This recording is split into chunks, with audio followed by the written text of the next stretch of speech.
எப்ப உங்களை நசுக்குவார்கள் என்று சொன்னால், எப்ப நீங்க அடங்குறீங்களோ, எப்ப ஒடுங்குறீங்களோ, அவங்களுடைய அடக்குமுறைகளை எப்ப நீங்க புரிஞ்சு கொள்ளாம இருக்கிறீங்களோ, அதுக்கு பிறகு ஓட்ட கொண்டை எப்ப குத்துவீங்களோ, அப்பவெல்லாம் தான் உங்களை மிதிப்பார்கள். இன்னைக்கு இல்லையே. இந்த 2 வருஷத்துல, கலைஞருடைய இந்த 1.5 வருஷத்துல பொய் வழக்குன்னு சொல்ல முடியுமா நமக்கு? இல்ல.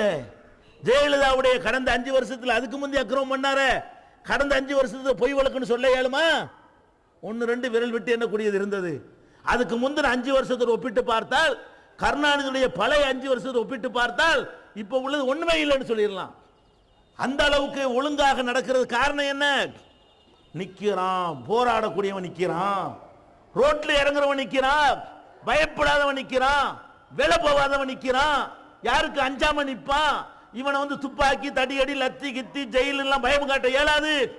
அப்படின்னு நம்ம 10 வருஷ காலம் போராடி கத்து கொடுத்த பிறகு இந்த நிலையை நீங்கள் அடைந்திருக்கிறீர்கள். நல்லா விளைவிக்கிறேன்னு. அரசியல்வாதிகளை பொறுத்த வரைக்கும் நஷ்டம் வருது என்பதை சந்தேகத்துக்கு இடமில்லாமல் நீங்கள் உணர்த்தினால்தான் அவர்கள் உங்களை சரியா நடத்துவார்கள். உங்க மேல அவருக்கு அன்பா? கருணாநிதி உங்களுக்கு செய்யணும்னு அன்பா இருக்கு, அல்ல ஜெயலலிதாவுக்கு உங்களுக்கு பெரிய பாசமா? ஒன்றும் கிடையாது. எல்லாமே கால் கணக்கு தான். என்ன கணக்கு? மிதிச்சாலும் ஓட்டு போடுவானா மிதிக்க தான் செய்வான், உள்ள தள்ளுனாலும் ஓட்டு போடுவானா உள்ள தள்ளத்தான் செய்வான். கேட்கவே மாட்டாங்க. அப்படி கேட்டால் கூட சில ஆட்களை பார்ப்பாங்க. எப்படி பார்ப்பாங்க? இடஒதுக்கீடுங்கிற ஒரு பெரிய விஷயம், இதை கொடுத்து நம்ம வாங்குறதை விட ஏதாவது 2 தலைகளுக்கு என்னத்தையாவது கொடுத்து ஆஃப் பண்ண இயலுமான்னு முதல்ல பார்ப்பாங்க. முதல்ல எப்படி பார்ப்பாங்க? அவங்க எப்படிலாம் ஏமாத்துவாங்க? 1967 கொடுத்த வாக்கு இது. 1967 அண்ணாதுரை கொடுத்த வாக்கு, காகிதம் இல்லத்திட்ட கொடுத்த வாக்கு நிறைவேறலையே. ஏன் நிறைவேறல? அன்னைக்கு வீரியமா குரல் எழுப்புனாங்க, முஸ்லிம் லீக்ல கேட்டாங்க, களத்தில் இறங்கி நின்று போராடினாங்க. பிறகு என்னாச்சு? காகிதம் இல்லத்துக்கு பிறகு இவர்கள் தேவையானதை வாங்க ஆரம்பித்தார்கள். அவர் கணக்கு பண்ணார் கருணாநிதி, எதுக்கு போட்டு இட ஒதுக்கீடு கொடுத்து மற்ற சமுதாயத்தில் கேள்விக்கு எதிர்ப்புகளை உண்டாக்கிட்டு இது தேவையா? உனக்கு என்னப்பா வேணும், உனக்கு என்ன வேணும், உனக்கு என்ன வேணும், போய்கிட்டே இரு. இதான் நடந்துச்சு. எதனால அவர் தரல? கருணாநிதிக்கு பெரிய கையில இருந்து தூக்கி போடுறா என்னங்க ஒரு வார்த்தை, ஒரு உத்தரவு போடுற பெரிய விஷயமா? அவர் என்ன பார்க்கிறாரு? கேட்கிறவனை இல்லாட்டி நம்ம எது கொடுக்கணும். கேட்டாங்க, அதை விட கம்மியா ஒரு இது ஒரு 1000 ரூபாய் நான் சொல்றேன், 100 ரூபாய்க்கு ஒருத்தன் விற்க ரெடியா இருந்தா அதை நான் வாங்குவேன். 100 ரூபாய்க்கு இது கிடைச்சா நான் எங்க 1000 ரூபாய்க்கு வாங்க போறேன்? அப்ப கருணாநிதி என்ன பார்க்கிறாரு? இட ஒதுக்கீடு பெரிய விலையா இருக்கிறது, 2 எம்எல்ஏ செட்டு சின்ன விலையா இருக்குது, நீ சின்ன விலைக்கு வந்துடுறியா? அப்புறம் பார்க்குறேன் எவனா நிற்கிறான களத்தில் ஒத்துணும் இல்லை. சிறுபான்மை பிரிவு, கலைஞருக்கு விழா, ஜால்ரா சம்பாரிச்சுக்கிறது, இது நடந்துச்சா இல்லையா? இல்லை நீ மறுக்க இயலுமா? அதனால கலைஞர் தரல. 40 வருஷமா ஏமாத்தினாரு. ஏன் ஏமாத்தினாரு? நீ ஏமாந்த, உன் தலைவன் ஏமாந்தான். ஏமாறக்கூடியவர்களை தலைவர்களை நினைச்ச. எப்போ ஒன்று தனக்குன்னு வாங்குறானோ தூக்கி போட்டு மிதிச்சுட்டு வெளியேறணும். எவன் தனக்குன்னு கேட்க ஆரம்பித்து விட்டானோ அவன் நிச்சயமாக போர்க்களத்தில் நிற்க மாட்டான். அவன் விலை போய்விடுவான். அவன் மென்மைப்படுத்த பார்ப்பான், கோரிக்கையை பலவீனப்படுத்துவான். நம்மளை கோரிக்கை வென்றெடுக்க உதவ மாட்டான். நீ புரிஞ்சு இருந்தால், இன்னொருத்தன் களத்தில் இறங்கி இருந்தால் அன்னைக்கு கிடைச்சிருக்கும். அப்புறம் பார்த்தாரு கருணாநிதி, எவனு சீன்ல காணா. யார் நிக்கிறா? நம்ம முன்னாள் சகாக்கள் நம்ம தான் நிக்கிறோம், நம்மளும் சேர்ந்து. இவங்க என்ன பண்றது? பல வகையில் என்னென்னமோ பண்ணி பார்த்தாங்க. ஜெயிலுண்டாங்க, அதுண்டாங்க, வழக்குண்டாங்க, வம்புண்டாங்க, தீவிரவாதினாங்க, தடை செய்வோண்டாங்க, கைது செய்வோண்டாங்க, பாகிஸ்தான்காரன் சொன்னாங்க, இரும்பு கரம்டாங்க, அதுண்டாங்க, இது சுபஹானல்லாஹ் அவ்வளவு பண்ணி பார்த்தார் கருணாநிதி. அசையல. ஏன்? பின்னாடி தௌஹீத்வாதிகள் பேக்ரவுண்ட் இருந்ததுனால தௌஹீத்வாதிகளை வச்சுக்கிட்டு வெளிய போக முடியல. அப்புறம் தான் பார்த்தாங்க இவங்களை கலட்டி விடணும். யார? நல்ல விலைக்கு தர்றேங்கிறார் கருணாநிதி, வாங்க விட மாட்டேங்கிறாங்களே. இவங்களை கலட்டி விட்டா வாங்குறதுக்கு தடை இருக்காது, எல்லாம் கேட்கக்கூடாது, விரும்பக்கூடியவர்களை வைத்துக் கொண்டு காரியத்தை சாதிச்சுக்கிறோம் இவர்கள் நினைத்தார்கள். கருணாநிதி பார்த்தாரு, இவங்களுக்கு பெரிய தேர்தல் நிக்கலன்னு சொல்லிட்டு இருக்காங்க. இப்போதைக்கு இடஒதுக்கீடு தானே கேட்கறீங்க, உன் சொந்தக்காரனுக்கு வாங்கிட்டு போடா, நீ ஏன் எல்லாத்தையும் கேட்கற? அப்படின்னா 4 பேரோட முடிஞ்சு போச்ச. சமுதாயத்தை கொடுத்தா நிறைய கொடுக்கணும். நீ 4 பேரும் வாங்கிட்டு போய்கிட்டு இருப்பியா? 2 மெடிக்கல் அவன் வாங்கிட்டு போ, 2 என்ஜினியரா மாமனுக்கு மச்சனுக்கு கொடுத்துக்க போ என்ற உடனே கருணாநிதி பார்த்தாரு, முடிஞ்சு இனிமே நம்ம ஏன் கொடுக்க? பார்லிமெண்ட் தேர்தலில் சொன்னார்ல தர்றேன். நாடாளுமன்ற தேர்தலில் என்ன சொன்னாரு? விருதுநகர் மாநாட்டில் என்ன சொன்னாரு? தேர்தல் அறிக்கையில் என்ன சொன்னாரு? இடஒதுக்கீடு தருவேன்னா வாங்கிட்டு எல்லாம் செய்யணும். இவங்க என்ன முந்திக்கிட்டு ஓடி போய் கருணாநிதிக்கு நன்றி அறிவிப்பு செய்யறாங்க. எதுக்கு? அப்பதான் ஜெயிச்சு வந்து உட்கார்ந்து இருக்கிறாரு. கருணாநிதிக்கு பெரியார் திடல்ல என்ன நடக்குது? நன்றி அறிவிப்பு கூட்டம். நன்றி யாருக்கு சொல்லுவா? கருணாநிதி நமக்கு இடஒதுக்கீடு தந்துட்டாருன்னா நம்ம அவருக்கு நன்றி சொல்லணும். இப்ப நம்ம தான் அவருக்கு ஓட்டு போட்டிருக்கிறோம், அவர் தான் நமக்கு நன்றி செலுத்தணும். இவங்க என்ன பண்றாங்க? கருணாநிதி கூப்பிட்டு நன்றி அறிவிப்பு. அவர் என்ன பண்ணாரு? நாடாளுமன்றத்தில் எங்களுக்கு 40 தந்து விட்டீர்கள், அடுத்து விரைவில் 2 வருஷத்துல சட்டமன்றம் வரப்போகுது, அதுல எங்களை ஜெயிக்க வச்சிங்கன்னா அப்ப பாத்துக்கிறோம்ட்டாரு. முடிஞ்சு வச்சா? அப்ப நீ என்ன பண்ணிருக்கணும்? கொந்தளிச்சு ரோட்ல இறங்கி இருக்கணும்ல. என்னடா சொன்ன? நாடாளுமன்றத்தில் என்ன சொன்ன? உன்னை நம்பி தான் நான் ஓட்டு கேட்டோம், உன்னை ஜெயிக்க வச்சோம்ல, இப்போ வந்து சட்டசபையிலையும் ஓட்டு போட்டு அப்புறம் தர்றேங்கிறியப்பான்னு கேட்டிருக்கணும்ல. கேட்கல. அவங்க ஏன் கேட்கல? அவங்க வேற கேட்டுக்கொண்டு இருந்தார்கள். இடஒதுக்கீடுங்கிறத நாங்க பெருசா வெளியில பேசுவோம், உள்ளுக்குள்ள வேற பேரும், அதை கேட்டுக்கொண்டிருந்தார்கள்.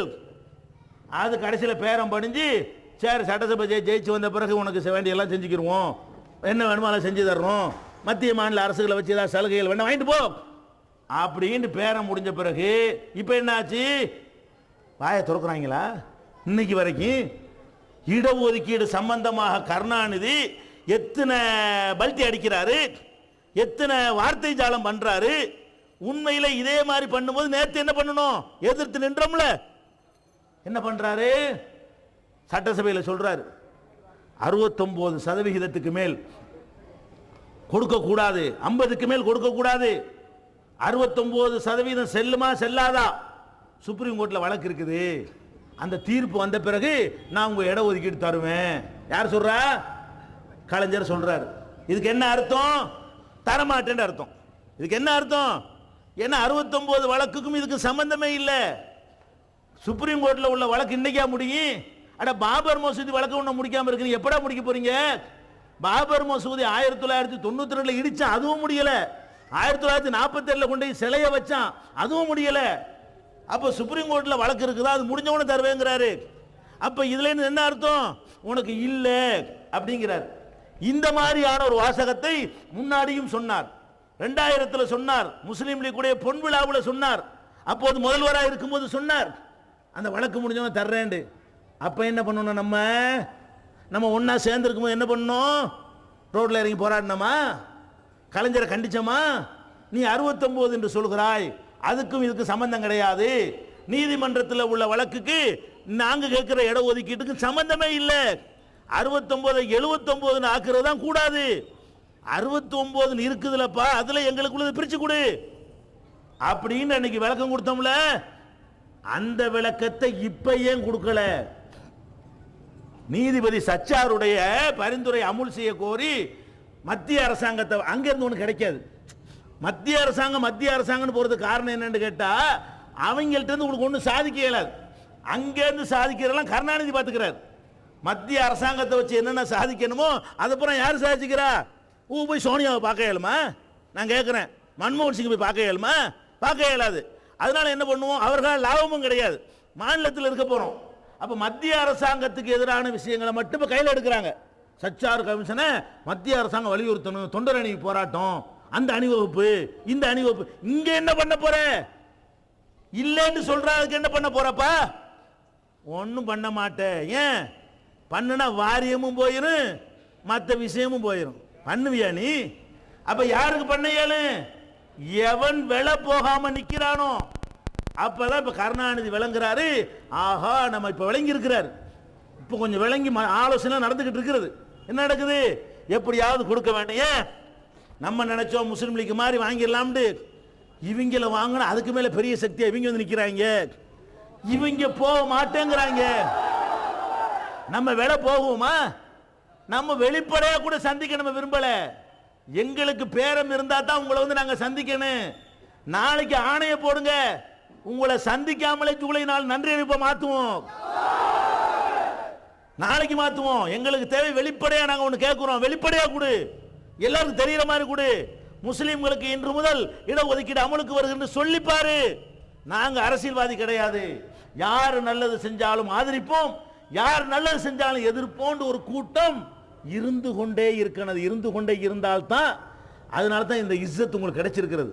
10 வருஷத்துக்கு முந்தி இருந்த நிலைமை, காவல்துறைக்கு போனா நீ பாகிஸ்தான்காரன்னு சொன்னாங்களா இல்லையா? பொய் வழக்கு போட்டாங்களா, மிதிச்சாங்களா? இன்னைக்கு அதெல்லாம் இல்லை. இன்னைக்கு ஒரு கண்ணியமா இருக்கிறீங்க தமிழ்நாட்டில். அதுக்கு என்ன காரணம்? களத்திலேயே நின்றுகிட்டே இருக்கணும். இந்த இதில் ஆசைப்பட்டக்கூடாது, ஏமாந்துடக்கூடாது. நமக்கு ஏதாவது கிடைக்குதுன்னு தலைவன் போனா அவ்வளவுதான், டோட்டல் நஷ்டம். இன்னொருத்தன் உண்டாக்கி மர புது இயக்கம் கட்டணும். அதனால தெளிவாக இருந்து கொள்ளுங்கள். எந்த ஒரு கட்டத்திலையும் கோரிக்கை வென்றெடுப்பதாக இருந்தால் வீதியில வீரியமாக இறங்கணும். அதுக்கு தான் இந்த ஜூலை 4 இப்ப கையில் எடுத்திருக்கிறோம். எதுக்கு எடுத்திருக்கிறோம்? கருணாநிதி பார்க்கணும், என்னடா இது, இந்த கோரிக்கை முஸ்லிம் சமுதாயத்தை அவருக்கு நமக்கு தரக்கூடாதுங்கிற வெறுப்புலாம் அவர் கிடையாது. தரக்கூடாதுன்னு எண்ணத்தில் தரமாட்டேங்கிறாரு. அவர் ஏற்கனவே ராமதாஸுக்கு, வன்னியர்களுக்கு கொடுத்தாரு, எத்தனை சமுதாயங்களுக்கு கொடுத்திருக்கிறாரு. இந்த சமூக நீதி விஷயத்தில் பல சமுதாயங்களுக்கு பல நன்மை செஞ்சிருக்கிறாரு, பல வாரியங்கள் அமைச்சிருக்கிறாரு. அவர் எப்ப தருவாரு? அவருக்கு நம்ம மேல வெறுப்பும் கிடையாது, நம்ம மேல விருப்பும் கிடையாது. ஓட்டு பொறுக்கிறதுக்கு எது உதவும், இதுதான் அவர். அவர் மட்டுமில்லை, எல்லா அரசியல்வாதியும். எந்த ஒரு அரசியல்வாதியா இருந்தா அவங்க என்ன பார்ப்பாங்க? இதை கொடுத்தா நமக்கு லாபம் இருக்குமான்னு பார்ப்பாங்க, அல்லது கொடுக்காட்டி நஷ்டம் ஏற்படுமான்னு பார்ப்பாங்க. 2 கணக்கு தான். இடஒதுக்கீடு கொடுக்காட்டி நஷ்டம் இல்லை, இந்த தலைவர்களை விலைக்கு வாங்கிட்டோமே, பேசக்கூடியவர்களை விலைக்கு வாங்கிட்டு நீங்க தனியா போய் கத்த போறீங்க. ஒரு கட்டுக்கோப்பு உண்டாக்குற கஷ்டம் இல்லைங்க. கட்டுக்கோப்பு உண்டாகி இருந்தால் ரோட்டில் இறங்கலாம். நாங்களும் விலை போயிட்டோம்னா நீங்க என்ன பண்ணுவீங்க? என்ன உங்களை எப்படி ஒன்னா சேர்க்கிறது? எந்த பெல்ட்டில் உங்களை ஒன்றுபடுத்த முடியும்? தலைவர்களாக இருக்கக்கூடியவர்கள் என்னைக்கு விலை போயிட்டார்களோ அப்பவெல்லாம் உங்களுடைய கோரிக்கை மௌத்து. இனிமே எவனாச்சும் ஒரு புதுசா உண்டாகி கட்டி பல கஷ்டப்பட்டு பல விதமான சிரமப்பட்டு ஒரு இயக்கத்தை கட்டமைக்கணும். இன்னைக்கு கலைஞர் தெளிவா வழங்கி வைத்திருக்கிறார், இவங்க விலை எந்த விலைக்கு போக மாட்டார்கள். அப்ப நம்ம நின்ற களத்தில் ஜெயிலில் நீங்க பிடிச்சி போட்டால், சாயந்தரம் நீங்க விட்டாலும் சரி, 15 நாள் வச்சாலும் சரி, மாச கணக்கில் உள்ள தள்ளினாலும் சரி, எல்லாத்துக்கும் எதிர்கொண்டு தயாராக நாங்கள் வர்றோம். எந்த ஒரு பயமும் எங்களுக்கு கிடையாது. நாங்கள் பார்க்காத ஜெயிலா? நாங்கள் ஏற்கனவே 10 வருஷம் 12 வருஷம் பார்க்காத ஜெயிலா என்ன? அப்போதான் 15 நாள் வச்சு பார்த்தீங்க, 20 நாள் வச்சு பார்த்தீங்க, மாசக்கணக்கில் வச்சு பார்த்தீங்க. ஒன்றும் நடக்காது என்பதை நாங்கள் பல சந்தர்ப்பங்களில் நிரூபிச்சிருக்கிறோம். அதே நேரத்தில் வளர்த்துக்கிறதுக்கு போராட்டம் பண்ண மாட்டோம், எங்களை முன்னிறுத்துறதுக்கு போராட்டம் பண்ண மாட்டோம், எங்களை பெருசா காட்டுவதற்கு போராட்டம் பண்ண மாட்டோம். போராட்டம் எல்லாம் எங்களுடைய கோரிக்கைகளை வென்றெடுப்பதற்கு மட்டும்தானே தவிர, கோரிக்கை கிடைத்து விட்டால் ரோட்டுக்கு வரவே மாட்டோம். இது விளங்கணும். இந்த ஜூலை 4 ஏன்னு கேட்குறீங்களே, போறாங்க 4 பேர் கட்சி நமக்கு என்ன? அப்படி இருந்தீங்கன்னு வைங்க, இன்னும் கஷ்டம். இடஒதுக்கீட்டை அடைவது இன்னும் கஷ்டமாயிரும். கொஞ்சம் அஞ்சாமல் தைரியமா துணிச்சலா நின்றோம், எந்த மாற்றத்தை செஞ்சு காட்ட முடியும். ஜெயலலிதாவை சொல்ல வச்சோம்ங்க, கொஞ்சம் கற்பனை பண்ணி பாருங்க. ஜெயலலிதாவுடைய கேரக்டருக்கும் அவருடைய வளர்ப்புக்கும் அவருடைய குணாதிசயத்துக்கும் இடஒதுக்கீடு தர்றேன்னு அவரால் சொல்ல இயலுமா? அவர் எப்படி வளர்க்கப்பட்டவர், எந்த பாரம்பரியத்தில் உள்ளவர்? இடஒதுக்கீடு டோட்டலா எதிர்த்தவர். அவர் இடஒதுக்கீடுங்கிற கான்செப்டே கூடாது என்று சொன்னவர். அதில் முஸ்லீம்களுக்கு இடஒதுக்கீடு சொல்லும் பொழுதெல்லாம் ஏதாவது பொய்யான சமாதானங்களை சொல்லி தட்டி கழிச்சவர். அவ்வளவு வேண்டாம். ஆந்திராவில் ஒருத்தர் கொடுக்கிறார். ஆந்திராவில் யார் கொடுக்குறா? ராஜசேகர் ரெட்டி ஜெயிச்சு வந்த உடனே இடஒதுக்கீடு தர்றோம்னு சொல்லி அறிவிக்கிறார். 5% சட்டத்தையும் போடுறாரு. அதுல உள்ள ஒரு டெக்னிக்கல் ஃபால்ட் காரணத்தினால கோர்ட்ல தடையாகி போச்சு. இப்ப ஜெயலலிதா என்ன சொல்றாரு? அந்த நேரத்தில் நிருபர்கள் கேட்கிறாங்க, ஆந்திராவில் இடஒதுக்கீடு கொடுத்துருக்குறாங்களே, அதை பத்தி நீங்க என்ன நினைக்கிறீங்க? இவர்கிட்ட கேட்கல, இன்னொரு மாநிலத்தில் கொடுத்ததை பத்தி கேட்கிறாங்க. இவர் என்ன சொல்லணும்? கொடுத்துட்டு போறாங்கன்னா சொல்லணும். இவர் என்ன சொன்னாரு? இது கெட்ட வேலை, கெட்ட முன்மாதிரி. முஸ்லீம்களுக்கு கொடுத்தால் இப்படி ஒவ்வொருத்தரும் கேட்பார்கள், ஒவ்வொரு மதத்துக்காரரும் கேட்பார்கள், இது கண்டிக்கத்தக்கது. யார் சொன்னா? ஜெயலலிதா இன்னொரு மாநிலத்தில் இடஒதுக்கீடு கொடுத்ததை கண்டித்து அறிக்கை விட்டாரா? செய்தியாளர் பேசினாரா? கொடுக்க கூடாதான் என் கொள்கைன்னு சொன்னாரா? சொல்லி 6 மாசம் அவளையே சொல்லி அப்போ ஒரு போராட்டம் பண்ண, ஜெயலலிதாவுக்கு எதிராக போராட்டம் பண்ணணும். இடஒதுக்கீட்டுக்கு எதிராக கருத்து தெரிவித்த ஜெயலலிதாவுக்கு எதிராக அன்றைக்கு நம்ம கண்டன ஆர்ப்பாட்டம் பண்ணணும். எண்ணி 6 மாசம் கும்பகோணத்தில் மக்கள் குழுமுறாங்க. எதிர்பார்க்கல 10 லட்சம் பேர் வருவாங்களாண்டு. ஏன்? மக்கள் ரொம்ப தெளிவா இருக்கிறீங்க. இப்போ உள்ளவங்க ஏமாற மாட்டாங்க. அப்பதான் பிரிஞ்சு வந்திருக்கிறோம். தெருவில் நின்றோம். அலுவலகம் இல்லை, காசு இல்லை, பணம் இல்லை, பேரு இல்லை, செட்டப் இல்லை. இந்த மாதிரி நேரத்தில் பிரிஞ்சு 1 வருஷம் தனியா நின்றோம். கொள்கை நம்மள்ட்ட இருந்துச்சு, உறுதி இருந்தது, பேர்கள் மட்டும் இருந்துச்சுங்க. நம்ம வகுத்த கொள்கையோடு தான் நம்ம வெளியே வந்தோம். அல்லாஹ் மேல சத்தியமா தேர்தல் நிக்க மாட்டோம்னு சொன்னமே, அது நம்ம கிட்ட இருக்கிறது. அல்லாஹ் மேல சத்தியமா வாரிய பதவி வாங்க மாட்டோம்டமே, அது நம்ம கிட்ட இருக்கிறது. அல்லாஹ் மேல சத்தியமா பஞ்சாயத்து போர்டுல கூட போட்டியிட மாட்டோம்னு சொன்னமே, அது நம்ம கூட இருக்கிறது. துண்டு போட மாட்டோம்னு சொன்னமே, நம்மகிட்ட இருக்கிறது. மலர் மாலை போட மாட்டோம், நம்மகிட்ட இருக்கிறது. மணிமண்டபம் கேட்க மாட்டோம், நம்மகிட்ட இருக்கிறது. எல்லாம் நம்ம கிட்ட இருக்கிறது. எது இல்ல? பேர் தான் இல்ல. பேரை மட்டும் நீ வச்சுக்கிறான்னு வச்சுவிட்டு கொள்கையோட நம்ம வந்தமே. நம்ம பின்னாடி மக்கள் வந்தாங்களா இல்லையா? கும்பகோணத்தில் தௌஹீதுங்கிற பேரை சொல்லி கூப்பிட்டோமே. ஏன்? தௌஹீது ஜமாஅத்தினுடைய மார்க்க ரீதியான நிலைப்பாட்டை எதிர்க்கிற மக்களும் ஒன்றை தெளிவா வழங்கி வச்சிருக்கிறாங்க. என்னது? தௌஹீதுக்காரன் நல்லவன், மார்க்க விஷயத்தை எப்படிப்பட்ட ஒரு குட்வில் எல்லாம் தந்திருக்கான்னு பாருங்க. நீங்கள் ஒரு தப்பு செஞ்சீங்கன்னு வைங்க, வரதட்சணை எல்லாரும் வாங்குவான். ஒரு தௌஹீதுக்காரன் வாங்கிட்டான்னு வைங்க, என்ன கேட்பான்? அடே நீ வாங்கலாமா? நீனு தானே வாங்குற, நான் வாங்குவேன், நீ வாங்கலாமா? கேட்கிறானா இல்லையா? அவனும் வாங்குறான். நம்மள எல்லாரும் வாங்கல, ஒரே ஒருத்தன் வாங்கிவிட்டான். அந்த ஒருத்தனை பிடிச்சி காய்ச்சறாங்க. எப்படிடா நீ வாங்குற? ஒரு சினிமா விட மாட்டாங்க. ஒரு தௌஹீதுக்காரன் போய் சினிமா கொண்டு நின்றான்னு வைங்க, என்னடா நீ ஏன் அப்படி கேட்கறான்? நீ நின்ற நம்ம கேட்க. அவன் அதுக்கே உள்ளவன், அவன் சினிமாவுக்கே உள்ளவன், வரதட்சணைக்கே உள்ளவன், தப்பு செய்யறதுக்கே உள்ளவன். அவன்கிட்ட நீ எதிர்பார்க்கல. அவனே தன்னை பத்தி தெளிவா இட போட்டிருக்கிறான். நீ எப்படிப்பா நீ நிக்கிறியப்பா அது அப்படின்னா என்ன? அல்லாஹ் உங்களை வச்சிருக்கான் தெரியுதா? உங்களை எதிர்க்கிறவர்களும் நினைக்கிறார்கள் எந்த காரணத்திலும் இவங்க வித்துற மாட்டாங்க, நம்மள நம்புறாங்கல்ல, நம்மளை கொண்டு அடகு வச்சிட மாட்டாங்க, நம்மளை காட்டி ஆதாயத்தை அடைய மாட்டாங்க, நம்புறாங்கல்ல. அந்த நம்பிக்கையின் வெளிப்பாடு தான் கும்பகோணத்தில் நடந்த 10 லட்சம் 5 லட்சம் பெண்கள், குழந்தைகள், முதியவர்களோட சுப்ஹானல்லாஹ் அந்த காட்சியை நீ கற்பனையில் நீங்க பாருங்க. எப்படி அல்லாஹ் கொண்டாந்து சேர்க்கிறான். அப்ப இந்த நம்பிக்கை கொள்கையில உறுதியா இருக்கிறதுக்கு வந்த பிறகு ஆடாத ஜெயலலிதா ஆடுறாரு, வளையாத ஜெயலலிதா வளைகிறாரு.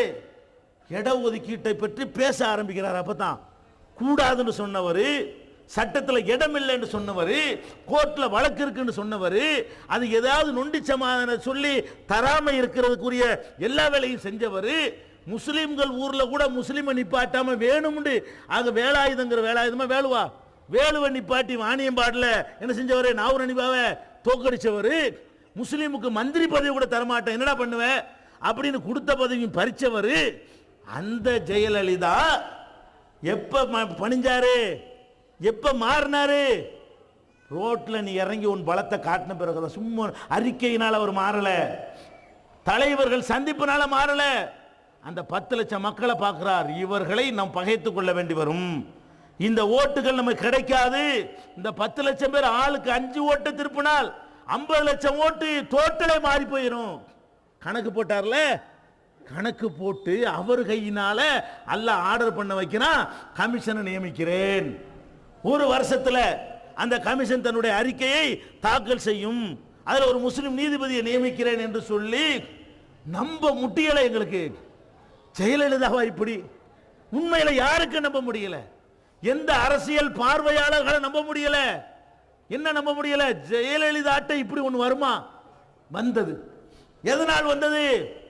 உங்களுடைய வீரியத்தினால் வந்தது, உங்களுடைய போர் குணத்தினால் வந்தது, உங்களுடைய தியாகத்தினால் வந்தது. அந்த மாதிரி வர வேண்டுமானா இடஒதுக்கீட்டை அடையணும்னு சொன்னா, இப்ப கலைஞருக்கு நம்ம சொல்ல போறோம். நம்ம கலைஞர் எதிரெல்லாம் கிடையாது, எல்லாரையும் சமதூரத்தில் வச்சிருக்கிறோம். தேர்தல் நேரத்தில் இப்ப கலைஞர் இடஒதுக்கீடு தந்துட்டாருன்னு சொன்னா, அடுத்த தேர்தலில் அவருடைய குறையையும் சொல்லிக்கிட்டு ஓட்டும் போடுங்கன்னு சொல்லுவோம். பாராளுமன்ற தேர்தலுக்கு இப்பவே பிரச்சாரத்தை ஆரம்பிச்சிருவோம். இடஒதுக்கீடு தந்துட்டாருன்னு சொன்னா, நாடாளுமன்ற தேர்தலில் இன்னும் 2 நாள் இருக்குது, அவருக்கு டைம் இருக்கிறது. இந்த 2 நாளைக்குள்ள அவர் தரலாம். இன்னைக்கு வரைக்கும் கூட ஏதாவது காரணம் சொல்லலாம். இன்னைக்கு வரைக்கும் என்ன காரணம்? மதுரை இடைத்தேர்தல், அது ஜெயிச்சிட்டா கூட தேர்தல் நடவடிக்கைகள் இன்னையோட தான் முடிவுக்கு வருது. தேர்தல் கமிஷன் இன்னைக்கு தான் முடிவுக்கு வருதுன்னு அறிவிக்குது. நாளைக்கு தான் எதுவும் செய்ய இயலும், அதுவும் எங்களுக்கு தெரியும். அதுக்காக வெயிட் பண்றோம். நாளைக்கும் கலைஞர் அறிவிக்கலாம், நாளைய மறுநாள் அறிவிக்கலாம். அறிவிச்சுதான் வைங்க, ஃபார்மாலிட்டிலாம் கிடையாது. இடஒதுக்கீடுங்கிற லட்சியத்தை நீங்க தந்துட்டா நாளையிலேருந்து ஒரு வருஷத்துக்கு பிறகு தான் பாராளுமன்ற தேர்தல் வரப்போகுது. பிரச்சாரம், முதல் பிரச்சாரம் எங்க பிரச்சாரம்? ஆனால் குறை சொல்லுவோம், ஏதாவது பண்ண ஏத்து ரோட்ல நிற்போம், ஓட்டு போடுவோம். அதுக்காக வேண்டிய சிறுபான்மை ஆயிட மாட்டோம், ஆதரிச்சுக்கிட்டு இருப்போம். ஏதாவது வம்பு பண்ணீங்கன்னா எதிர்ப்போம், போராட்டம் பண்ணுவோம். வாக்குறுதியை கரெக்டான செய்வோம், நிறைவேற்றுவோம். குறைகளை ஜெயலலிதாவுக்கு ஓட்டு கேட்ட நேரத்திலும் அவருடைய குறைகளை சொல்லிட்டு ஓட்டு கேட்ட ஒரே ஜமாத் இதுதான். சொன்னமா இல்லையா? ஜெயலலிதா உங்க பாதுகாவலர் நாங்க சொன்னோமா? ஜெயலலிதா விட்டா கெதி இல்லைன்னு சொன்னோமா? இன்னைக்கு சொன்ன மாதிரி அன்னைக்கும் சொன்னோம், ஜெயலலிதா எங்களுக்கு நிறைய தப்பு செய்திருக்கிறார், இந்த இடஒதுக்கீட்டுக்காக அனைத்தையும் இந்த தேர்தலுக்கு மன்னிக்கிறோம் சொன்னமா இல்லையா? அப்படி பிரச்சாரம் செய்யக்கூடியவர்களால் ஆக்கியிருக்கிறான். அதனால களத்தில் இறங்கி போராடவில்லை என்று சொன்னால் நம்ம நசுக்கப்பட்டுருவோம். இந்த போர்க்குணத்தை எல்லா நேரங்களிலையும் நீங்கள் தக்க வைத்துக் கொண்டே இருக்க வேண்டும். அதுக்கு தான் இது. அடுத்து என்ன பண்றாரு கலைஞர்? இலக்கிய மாநாடு பாரு. ஒவ்வொரு பயிலும் தேவை. இவனுக்கு இடஒதுக்கீட்டுக்கு என்ன நான் கேட்கிறேன்? இந்த இடஒதுக்கீட்டுக்கு இந்த இலக்கியம்ங்கிறவங்களுக்கு என்ன சம்பந்தம்?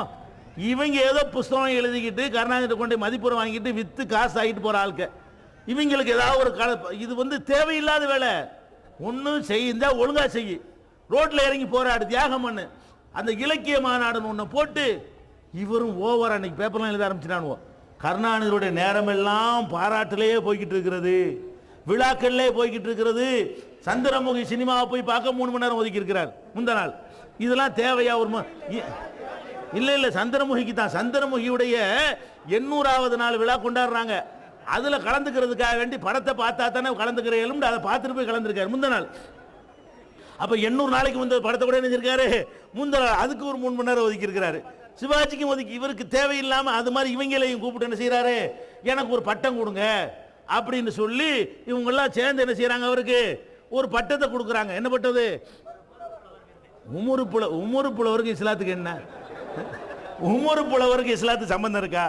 உமரு புலவருங்கிறவர் இஸ்லாமிய கலாச்சாரத்தை குழி தோண்டி புதைச்சவர், தாலி கட்டுற கலாச்சாரத்தை இஸ்லாத்தில் உண்டாக்குனவர், கல்யாணத்தில் நடக்கிற அனைத்து அனாச்சாரங்களும் சீரா புராணத்திலிருந்து வந்தது தான். அவளும் பொய்யையும் புழுகையும் சீரா புராணம் எழுதி வச்சவர். அவர் பேர்ல கவிஞர்கள் பொய்யர்கள் தானே. இவங்கெல்லாம் சேர்ந்து பொய்யர் பேர்ல ஒரு பொய்யருக்கு ஒரு பொய்யர்கள் விருது கொடுத்துருக்காங்க. தொலைஞ்சிட்டு போகுது.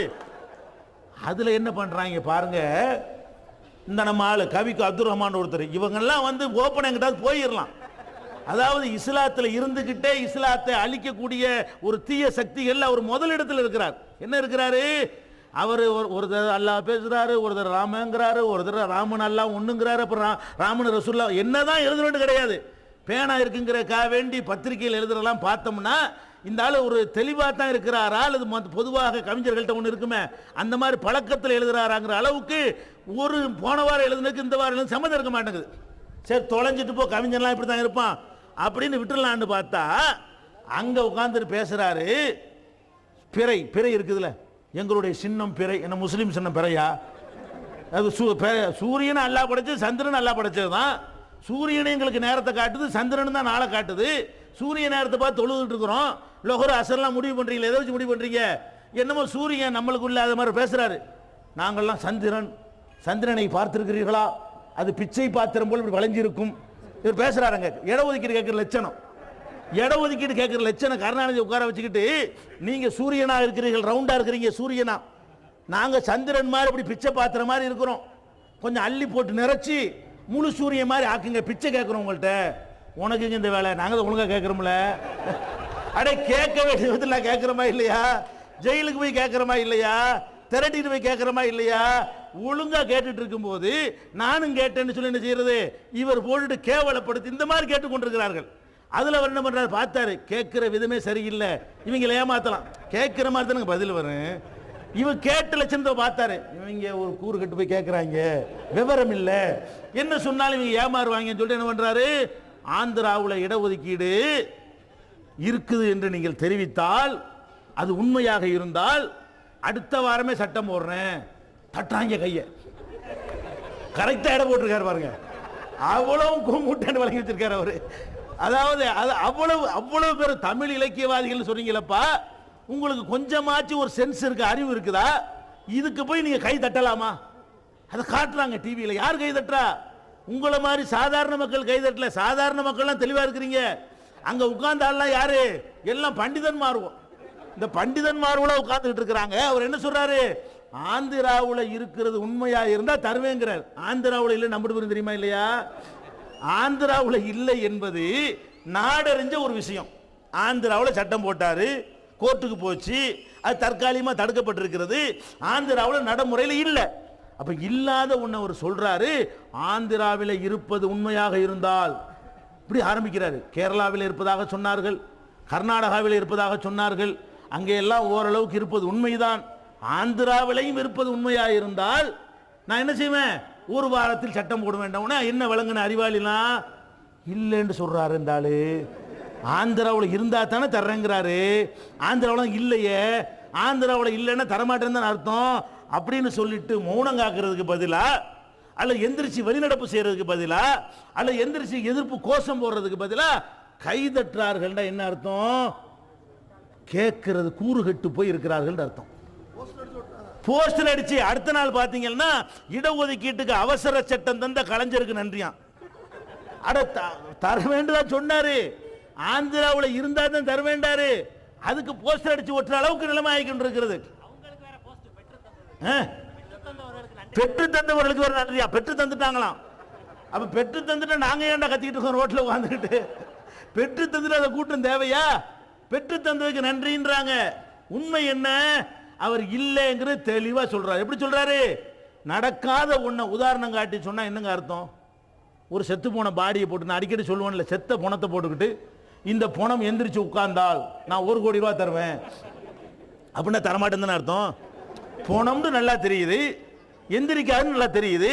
நான் பணத்தை காட்டி இந்த பணம் எழுந்து உட்கார்ந்தால் 1 கோடி தருவேன், இந்த பணம் எழுந்து உட்காருவது உண்மையாக இருந்தால் நான் 5 கோடி தருவேன். தரமாட்டேன்னு தருவேன் அர்த்தமா? தரமாட்டேங்கிறது எவ்வளவு டெக்னிக்கா வார்த்தை ஜாலத்தில் அந்த சபையில் போய் சொல்ற. இத்தனைக்கு அவர் விளங்கிட்டாரு. என்னடா இல்லைங்கிறோம், இது கை தட்டுறாங்களே.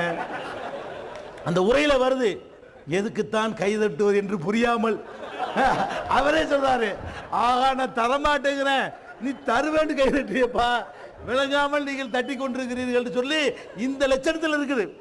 இதெல்லாம் இடஒதுக்கீடு வாங்குற முறையா? ரோட்டில் இறங்கணும். ஜெயிலை பற்றிலாம் பயப்படாம அதை போட்டுருவானோ, உள்ள வச்சிருவானோ, 15 நாள் இருக்கும். 15 வருஷம் வைடா. ஒரு ராமதாஸ் மறுமையை நம்பாத ஒரு ராமதாஸ் 25 பேரை பலி கொடுத்து பல்லாயிரம் கேசுகளை வாங்கி அவர் இடஒதுக்கீட்டுக்கு தியாகம் பண்ண முடிஞ்சுன்னா மறுமையை நம்புறவனுக்கு முடியாதா? இந்த உலகத்தில் நன்மை இல்லாட்டாலும் எங்க எதிர்கால தலைமுறையினருக்கு குரல் கொடுத்தோண்டு மறுமையில் நன்மை கிடைக்குமா இல்லையா? அல்லாஹ் கேட்பானே இல்ல, மறுமையில் என்ன கேட்பான்? அடே உன்னடா பூல கீழே இருக்கிறீங்க, தலித்து மக்களை விட கீழே இருக்கிறீங்க சச்சார் சொல்றாரு, ராஜேந்திர சிங் சொல்றாரு, கோபால் சிங் கமிஷன் சொல்லுகிறது, எல்லாரும் சொல்றாங்க. அதுக்கு பிறகு ஏன்டா சும்மா இருந்தீங்க? கேட்டீங்களாடா? தட்டி கேட்டீங்களான்னு அல்லாஹ் கேட்பானா இல்லையா? இந்த சமுதாயத்தினுடைய இளைஞர்கள் படுற அவலத்தை எண்ணி பார்த்தீர்களா? எவ்வளவு கேவலம். வெளிநாட்டில் போய் கல்யாணம் பண்ணி 15 நாள்ல, கல்யாணம் பண்ணி 3 நாள்ல, கல்யாணம் பண்ணி 6 மாசத்துல போய் எங்க நிக்கிறான். புள்ளையும் பார்த்தது இல்லை, பொண்டாட்டியும் பார்த்தது இல்லை. அவன் அங்கில் மாமா யாருன்னு கேட்குது வந்தா. அந்த அளவுக்கு 5 வருஷம் கழிச்சு இங்க வர்றான். எந்த சமுதாயமாவது இப்படி இருக்குதா? நமக்கு மட்டும் இந்த அரபு நாட்டில் போய் இந்த மாதிரி அவலப்படணுமா? மற்றவனா பொண்டாட்டி பிள்ளையோட போறான் படிச்சு விட்டு நல்ல வேலையில. அப்ப நம்ம சமுதாயம் படுற அவலத்தை கண்ணுக்கு முன்னாடி தெரிகிறது. இதை மாத்தி அமைக்கணும். அவர்கள் கணவன்மார்கள் ஊர்ல இல்லாதனால எவ்வளவு ஒழுக்கக்கேடுகள், தவறுகள்லாம் ஒரு பக்கம் நடந்து கொண்டிருக்கிறது. அதுக்கு பேசிக் என்ன? அவன் இங்க இருக்கணும், இந்த நாட்டில் இருக்கணும், மனைவி மக்களோட வாழணும். மனைவிக்கு பாதுகாப்பா புருஷன் இல்ல, மகளுக்கு பாதுகாப்பா அப்பன் இல்ல, சகோதரிக்கு பாதுகாப்பா சகோதரன் இல்ல. அப்ப எவ்வளவு பெரிய பயங்கரமான ஒரு நிலைமையை நோக்கி இந்த சமுதாயம் சென்று கொண்டு. காரணம் என்ன? எல்லாத்திலையும் எங்களை புறக்கணிக்கிற, எல்லாத்திலையும் எங்களை பின்தங்க வைக்கிற. இதை மாற்றணும்ன்ற அடிப்படையில் சிந்திச்சு பார்த்தால் களம் இறங்காம இருக்க முடியுமா? அவ்வளவு பெரிய மோசமான நிலை நம்ம இருந்து கொண்டிருக்கிறோம். எனவே வருகிற 4ஆம் தேதி அன்றைக்கு தமிழகத்தினுடைய 8 மத்திய சிறைச்சாலைகள் இருக்கின்றன. 8 மத்திய சிறைச்சாலை இருக்கிற ஊர்களையும் தேர்வு செய்து இந்த போராட்டத்திற்கு நம்ம அழைப்பு கொடுத்திருக்கிறோம். நீங்க ஒவ்வொருவரும் உங்களுக்கு தெரிந்த அத்தனை பேரையும் அழைத்து கொண்டு இழுத்து கொண்டு இதனுடைய அவசியத்தை புரிய வைத்து சிறைச்சாலை நிரப்புவதற்காக நீங்கள் முன் வர வேண்டும். இன்ஷா அல்லாஹ் கடைசி வரை இந்த ஜமாத் உங்களுக்கு நாங்கள் உறுதிமொழியாகவே தருகிறோம், இடஒதுக்கீட்டை பெறுகிற வரைக்கும் இந்த ஒரு போராட்டத்தில் கிடைக்கல என்று சொன்னால் இன்ஷா அல்லாஹ் இதைவிட கடுமையான வீரியமான தமிழகம் சந்தித்திராத ஒரு போராட்டத்தை அறிவித்து நாங்கள் முன்னே சென்று உங்களை வழிநடத்தி இடஒதுக்கீட்டை பெற்றேற்றுவோம் என்ற உறுதியை நாங்கள் ஒரு காலத்திலையும் நாங்கள் வில போக மாட்டோம் என்பதையும் கூறி இந்த வாய்ப்புக்கு நன்றியை தெரிவித்து நிறைவு செய்கிறேன். வாஹிரு தாவானா அனில் அல்ஹம்துலில்லாஹி ரப்பில் ஆலமீன். அஸ்ஸலாமு அலைக்கும். மீடியா வேல்ட் வழங்கும் புதிய தலைப்புகள். சகோதரர் எஸ்.எம். பாக்கர் ஆற்றிய உரைகள். இஸ்லாமும் அரசியலும் கிருஷ்ணாம்பேட்டை. ஒற்றுமை புத்தானத்தம். இஸ்லாமிய பெண்கள் அன்றும் இன்றும். வரதட்சணை போர் வன்கொடுமை இலங்காக்குறிச்சி. முஸ்லிம்களின் தனியிட ஒதுக்கீடு சிவகாசி. சகோதரர் பிரதோசி ஆற்றிய உரைகள். மௌலூது ஒரு ஆய்வு பேராவூரணி. தகடு தாயத்து துபாய். கடன் வரதட்சணை துபாய். அல்லாஹுவை நம்புவது எப்படி, தவறான குற்றச்சாட்டுகளும் தக்க பதில்களும். SSU சைபுல்லா ஹாஜா பண்டாரவாடை. நபிசல் அவர்களின் வாழ்க்கை வரலாறு. சம்சுலுகா ரஹ்மானி மதுரை. இன்றைய கலாச்சார உலகில் இஸ்லாமியர்களின் பொறுப்பு. MS Sulaiman Qatar. நன்மையின் பக்கம் விரைந்த பெண்களும் தீமையின் பக்கம் விரைந்த பெண்களும். பெமினா மாஜிதா பேகம். பெண்களை கண்ணியப்படுத்தும் மார்க்கம் இஸ்லாம் அறந்தாங்கி. தொழுகையின் அவசியம் அறந்தாங்கி மற்றும் மார்க்க அறிஞர்கள் உரையாற்றிய 1000க்கும் மேற்பட்ட தலைப்புகள் கிடைக்கும் இடம் மீடியா வேல்ட், 81 அங்கப்பநாயக்கன் தெரு, மண்ணடி, சென்னை 1. Cell number 94436006 93804 59818.